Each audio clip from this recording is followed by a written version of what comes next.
Really got to try on that left-hand side. What happened? Oh, but I've gone up and over and bloody head over biscuit. It wasn't enough stability there for myself, but no, I was busting for a bit of meat this game. It didn't seem to work out.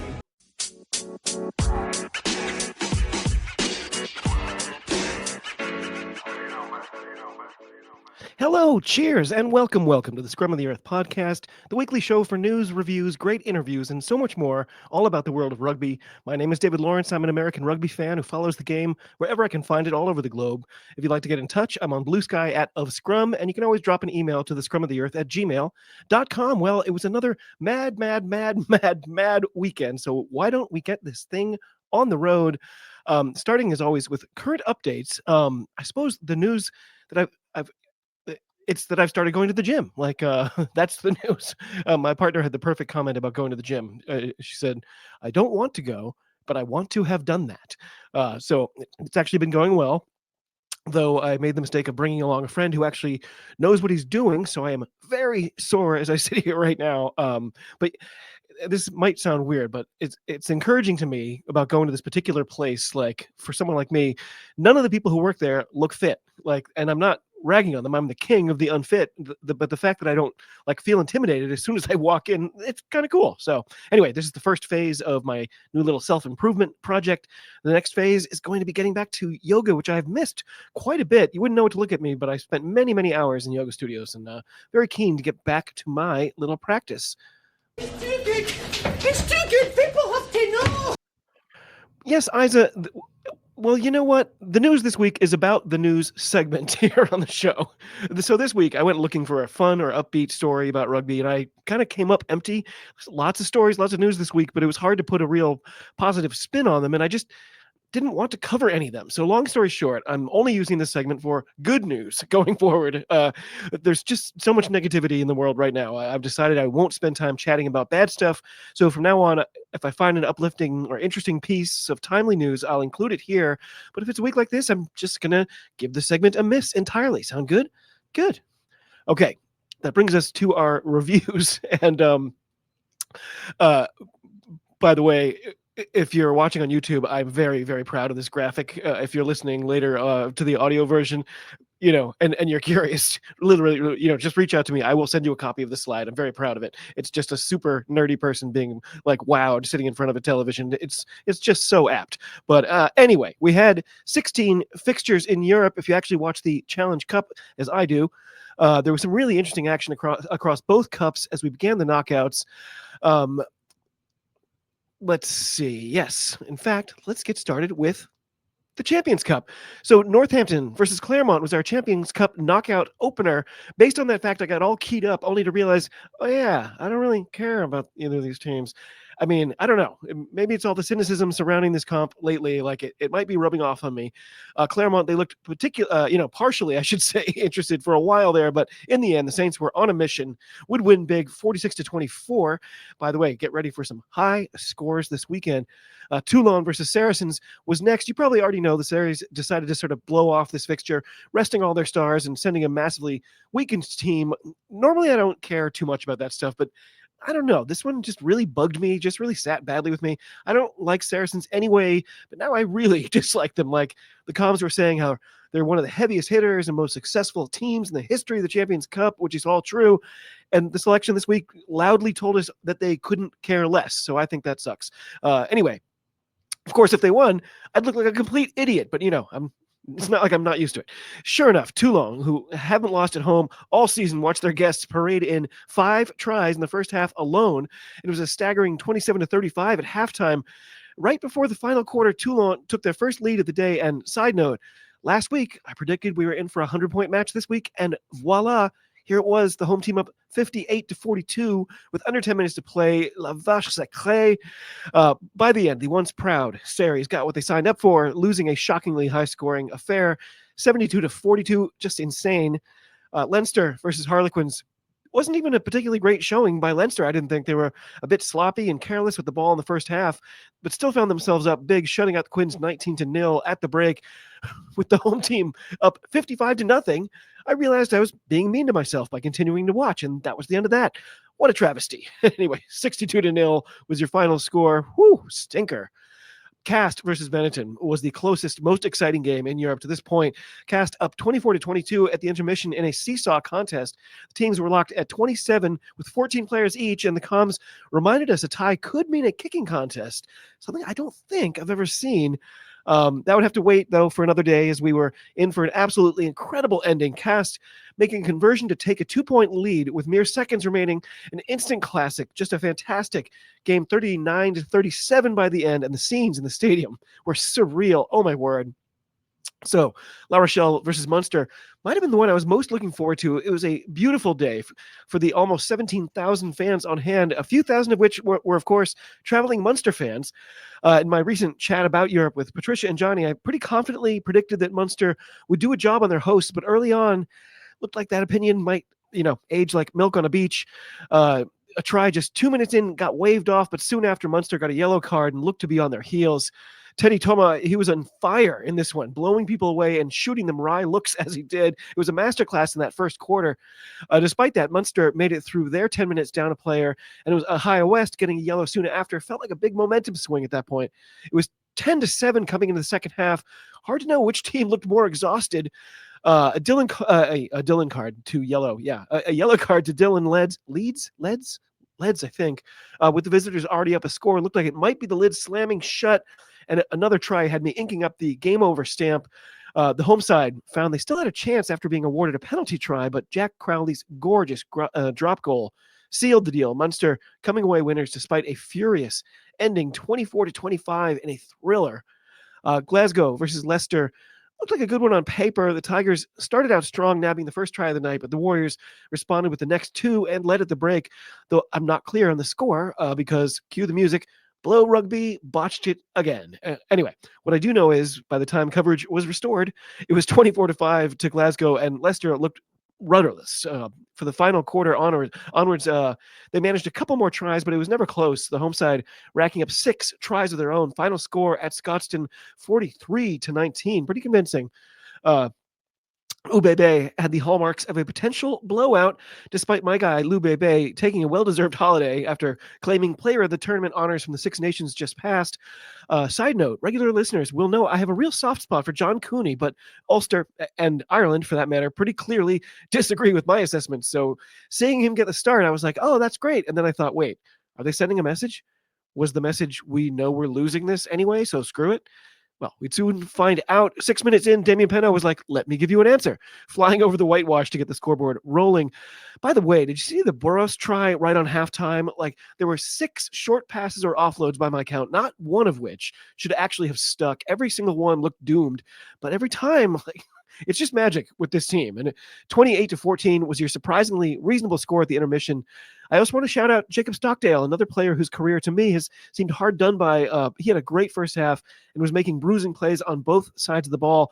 Ulster made a valiant effort of it.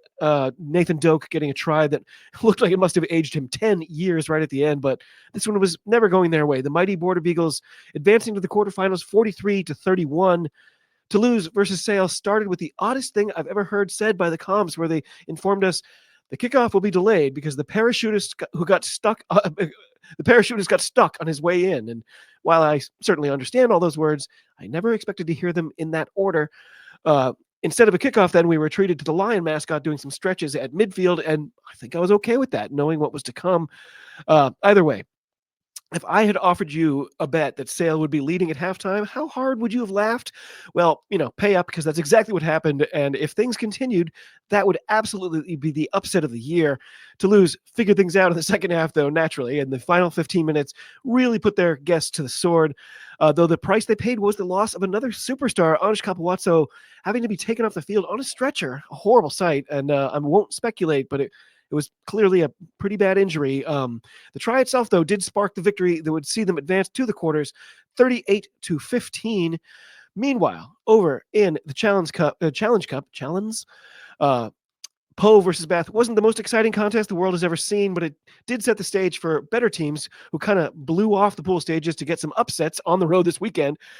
Bath were up big at halftime, and a red card didn't really slow them down in the second half, smashing their host 24-49. Edinburgh versus Lions was next, and shout out to Dr. Harley Worthy.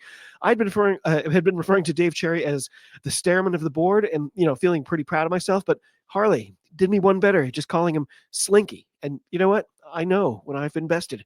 So quick little side complaint here, though. So a few years ago, before I had entirely broken up with the NFL, I actually ponied up the dough to get the season league pass, whatever they called it, so that I could watch all the games after the fact. But the game I watched, the first time, I noticed that the ticker they run along the bottom of the screen showing live scores is part of the broadcast and the broadcast replay. So unless you literally taped a piece of cardboard across the bottom of your screen, you absolutely would see spoilers. You can't look away. The thing is scrolling in a way that makes you look at it. It was infuriating. And it was a big part of the reason I never paid for that service again. Just this weekend, I remember that I was, thinking about that. And I was like, wow, I'm so glad that rugby competitions don't do that, because that would ruin everything. Because I'm never watching things in real time. And then what do I see? During Edinburgh versus Lions, a live score update on the screen. EPCR, please, please, please, for the love of all gods, do not do this. You're absolutely blowing it. Please put that crap away. It does nobody any good and can only ruin things for your few remaining fans. Please. Anyway, both teams sent sort of decaf sides. The Lions managed to make Edinburgh look like a really good team. Quite a nifty trick. Home side winning 24-12 at the Hive. Bayonne versus Bulls was a beautiful example of the spectacle of rugby in France. The banners, the singing, the bands, just an unforgettable atmosphere. Christophe Ridley was the man with the whistle. And have you noticed he's looked 24 years old for 15 years? Anyway, sadly, it was the second straight home loss for a French team. The Bulls in the lead most of the way, and you just don't know what you're getting from the South African sides in Europe. Completely unpredictable. 22-29 was their final score in this one. Connacht versus Cardiff brought out Connacht's unappealing mint green kit. I love the fact that teams, make new designs for the European competitions, but sometimes, maybe we just stick with what we got. Anyway, it was a really greasy contest. Didn't find too many things to highlight, but as a Connacht supporter, a late score to put it to bed was manna for my soul. And advance we would 35-20, getting 5 tries in an 8-try game. Perpignan versus Racing, which it was a match you couldn't have paid me to watch, frankly. But guess what? I watched a bunch of it. Anyway, it was another away win in the Crazy Cups, 18-24 in favor of the Parisians, somehow. Lyon versus Sharks was another one I missed, but it looked like a bit of a romp. Lyon up 27-7 at the break, and the Sharks would leave with nothing, not even a losing bonus point, 34-21 after a last-second consolation try. And finally, the EPCR fixture of the weekend, or I should say the final EPCR fixture of the weekend was Ospreys versus Scarlets, a match I was weirdly looking forward to. It was funny because a few of the Challenge Cup games this weekend had only French comms, and just before this one, I thought, wait, what if the broadcast is in Welsh? But, nope. Instead, they just went with the easiest solution of all, no comms at all. The Ospreys, they looked pretty strong comparatively. And the try they scored right before halftime seemed to sort of sap the Scarlet spirit a bit. Took them until very late to get their second score. And by the end, it was a pretty big win for the home team, 36-14. So that means we are down to our quarterfinals for the Heineken Cup. That'll mean Leinster hosting Glasgow. Best of luck in that one, Warriors. My UBB, they're home for Munster, who I'm hoping used up the last of their gas this weekend. I still don't trust them Northampton Saints welcome Cast, and then a potential classic Toulon at home for Toulouse. In the Midnight Dragon Malt Liquor Cup, it'll be Duhanless Edinburgh hosting the Bulls. Ospreys will be back at the Swansea.com to host. Who's it going to be? Who are they hosting? Ospreys are hosting Connacht? No. I don't know who Ospreys are hosting. I'm so sorry. I blew up my little script here. Anyway, Connacht are hosting Racing 92. Ospreys will be at home. I wrote a whole blurb complaining about why anyone would ever go to, Swansea.com. And I realized as I was about to say it, that it was stupid. Then I also realized I stupidly didn't finish writing. So anyway, Connacht are somehow still alive, and they'll be welcoming bonkers Racing 92 to the Half a Sports Ground. Finally on Sunday, it's a Premiership showdown with Bath at home for visiting Gloucester. Who could the Ospreys be playing? They just beat Scarlets. Who's left? Lyon? Is it Lyon? Anyway, I'll leave it at that. That's I think that's my biggest botch in quite a while. So I guess that's pretty good. Anyway, switching gears entirely, we head down to Oceania for Super Rugby Pacific, where we were treated to a great starter Chiefs versus Reds, a battle of the number one team versus the number two. And then I forgot to write the notes about Chiefs versus Reds. It was incredible, but the Reds, they really let it get away from them. Let me check the score for you real quick. It was one of those, the first half could be anyone's game, and then the second half, the Chiefs were like, no, you know what? I'm sorry. We just remembered who we are, and we are the top team in the league, and there's a reason for that. And by the way, I don't know. It wasn't a great weekend for the Australian teams. Yes, 27-15 was your final score in that one. The Crusaders, they went over to Suva to face the Drua, where they had never won, but things looked a little different today. The visitors had a special kit designed to honor Fijian heritage, and I guess it worked because they blew their hosts off their own field, holding them scoreless until right around the final quarter and running away with it 14-31. Really bad result for the Drua, given their record away from home. They needed this one, and it might have kind of spelled the end to a promising season. Moana Pacifica, they continued their strong form with a decisive win over the stumbling Waratahs, 45-28. Nice bit of momentum they've found. The Blues versus Hurricanes, saw the home team in the Spider-Man kit. And I suppose I've been dancing around it, so I'm just going to say it. The Marvel kits are terrible. Like, it's amplified when your team is wearing like a set of comic book pajamas and the other team looks like, a professional sports team. Anyway, I don't get it. I just had to complain about it for a sec. I get it. Other people love them. They're very popular. Anyway, Bowden Barrett was back. He was starting at fly half for the Blues. His conversion tied things up on right as the comms beautifully put it, in the shadow of halftime. The Hurricanes couldn't take advantage of a really obvious forward pass and fell somewhat meekly to the resurgent Blues, as narrowly as it gets, though, 19-18 at Eden Park. It was back to business as usual for my Highlanders, who traveled out to Western Australia to take on the Force. By business as usual, I mean we led at halftime, then failed to score a single point in the second half and watched numbly as the home team ground us down, eventually losing yet another one that they'd had within their grasp, 29-20. Oy vey. Final side note, all that being said, and I love to complain about my Highlanders, but don't look now, they actually have the same number of wins as the Blues and are one place higher on the table, which is mind-blowing. As you may or may not know, they've changed the playoff format this season, so it actually makes sense to rational human beings. So we're looking at a race to the top six. At this stage, that would mean the Chiefs and the resurgent Crusaders would get first-round byes, while the Reds would face the Waratahs, and the Force would be in Perth for the Brumbies. Pretty cool to see all four Aussie teams in the playoff picture. Oh, let's face it, they're likely playing for the right to go to New Zealand and get pantsed the next weekend. But, let's hold on to the hope while we still can, right? Okay, moving over to Super Rugby Aupiki. The finalists already established, so it was all about who would host next weekend. The Chiefs, Manawa, they got some satisfaction from taking out Matatu 22-28, though it wasn't enough to magically push them up into the grand final. They must feel like this was the season that could have been. Like, it felt like they were right there and just only came up a little bit short. Meanwhile, the Blues bounced back from their shocker last weekend to throunce the Hurricanes' Poa, who officially went winless on the year with the result. Really sorry about that. Alice, thinking of you. 49-26 was the final score. Really disappointing season for Poa fans. But the Blues, by the way, they look right back where we thought they were. They are poised to make a serious run at a second straight title. By the way, this is the first time the Manawa haven't been involved in a final. They won it all in 2022 and were runners-up last two seasons.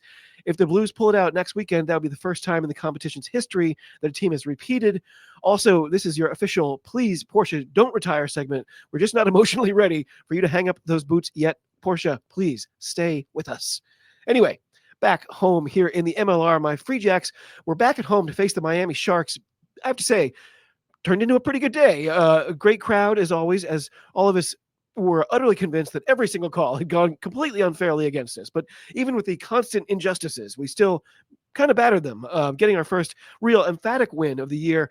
Miami kicked 2 penalties in the first half, and that was it. They couldn't find any more points, and we kind of piled on a bit at the end. 43-6 was your final score at Fort Quincy. But side note here. So we have an in-stadium guy who's his job is to kind of get the crowd going and like keep people interested during stoppages. They do they do all the things you immediately think of, like a contest to win free car washes, a trivia question. They do whatever they can think of. This time, however, what he thought of was this.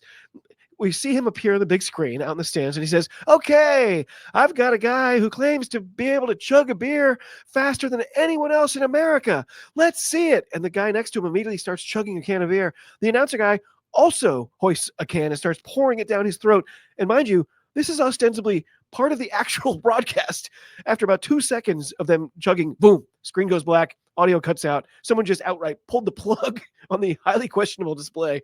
From then on, every time he appeared on the screen, he was with like 2 or 3 little kids who would just get up and go Free Jacks into the microphone like he clearly got a severe talking to for that little gaffe. It was unbelievable, and we were laughing all day. It was incredible. Anyway, elsewhere, San Diego, they dropped their second in a row, this time to the Second City Pups, 20-27. DC took down up and down Seattle Seawolves, 29-12. Stupidly named Anthem remained winless, losing 19-33 at home to the NOLA Gold. By the way, though, I don't actually think it was this week. I think it was the week before. Anthem became the first MLR team to field an all 23 domestic player team. So they still got spanked, but hey, man, baby steps. Anyway, the real shocker this weekend, though, had to be the Bell Ends of Los Angeles going to Houston and beating the Thundercats 22-24. Big player in the win was, you guessed it, Reese McDonald, who was tearing it up for us last season, then stabbed us in the back to go to California. Nope, not bitter at all. Anyway, over in the WER, we had 3 fixtures on offer, and thanks to Hugh for pointing out that the streaming service that I've been tentatively calling DAZN.com is, of course, DAZN. Yeah, not happy about it, but I get it. In fact, I don't care what they call it. I care that we get to watch this fledgling league for free. So the scores this weekend were, I was trying to find the right phrase, consistently ridiculous. The Denver Onyx, they smashed the team from New York that we all hate, 62-7. Quick side note, I don't hate the team from New York at all, and I'm so happy that they even exist. I just love fanning the flames of the eternal struggle between Boston and New York. Like, the New York team in MLR doesn't even exist now, so I have a lot of vitriol kind of stored up to throw the way this new team. It's not personal, it's just sports. Anyway, back to the crazy scores. The Bay Breakers obliterated the Twin Cities Gemini 66-12, and most importantly, my beloved Boston Banshees destroyed Chicago Tempest on the road, no less, to remain undefeated on the year. The only undefeated team, by the way, 12-65. That means all 3 winning teams scored an average of over 64 points, and the losing teams averaged just 9, and New York would have loved to get that many. Just a mad series of results. It's going to be interesting to see which team eventually sort of earns the right to lose to my Banshees for the inaugural final. Anyway, finally, the Sevens. Very disappointed to see our women actually lose a 9th place playoff. We've just not been up to snuff, and I don't know why. This was a new low for me. I was disappointed to see us losing a 5th place match the last weekend, and this weekend we got badly beaten by a not very good Spain. We got to try at the very end when it literally didn't matter. It was kind of okay, it wasn't a great performance. It's a team that should be better. I don't really get it. Sorry to sound harsh, but they've taught me to expect like a lot better from what we've seen in the last 2 weekends. Meanwhile, results of note from the women included Japan getting a rush album to defeat Great Britain in a 5th place fixture, 21-12, immediately followed by China shutting out the Fijiana 27-0.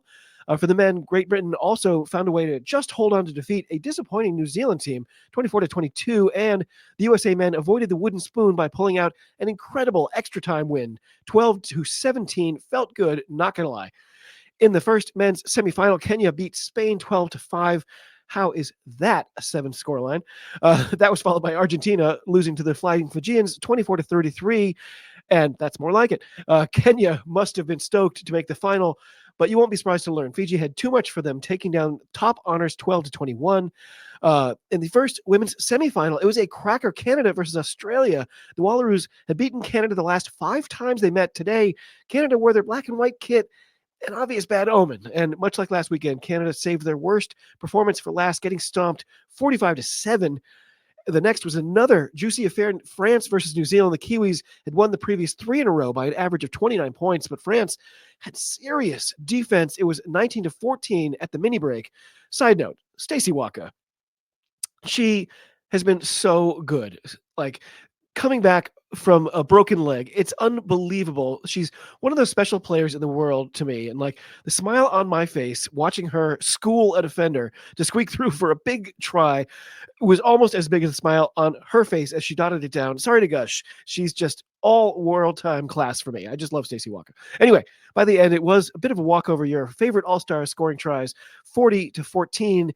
In the bronze match, Canada got a thrilling win over France. And is there a more charismatic team than Canada? So, of course, the final, how could it not be? New Zealand versus Australia. Wasn't a great ending for the Aussies, despite a heroic performance from Maddie Levi. Frankly, her sister Tegan, who is now the queen of the Jackals and is constantly disruptive on the defensive end. She's so good. Not going to lie, I'm a Black Ferns fan. I really enjoyed the outcome in this one. Second week in a row, 7-31 in the Cup final to New Zealand. How good.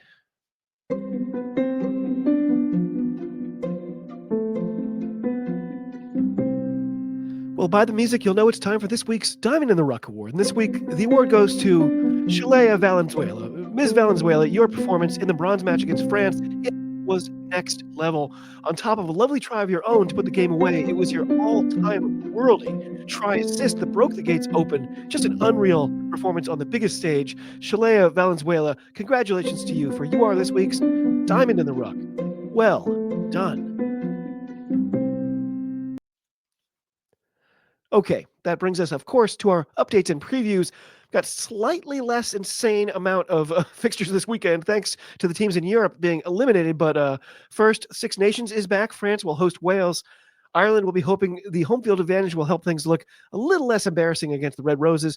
And, of course, Scotland will be looking to get back up off the mat to handle Italy at the Hive. I've already covered all the European fixtures we've got coming. We've got more games in the MLR and the WER. We've got some mouth-watering matchups in Super Rugby Pacific. And don't forget, we've got a great grand final on Saturday in the Aupiki, Blues versus Matatu.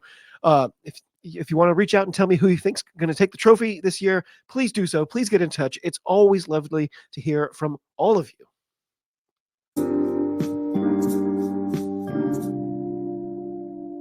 Well, my friends, that does it for another week.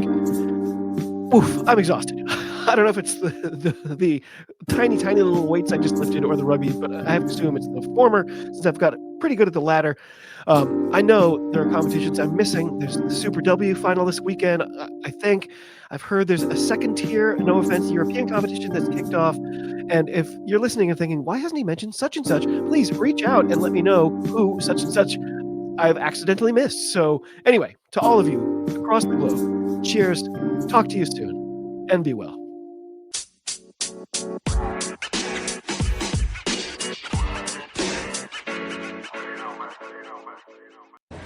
It gives me great pleasure to be here today. Oh, it does, neat. You want to tempt the wrath of the whatever from high atop the thing? I wish I could get up at 11:30 every morning after being out all night God knows where.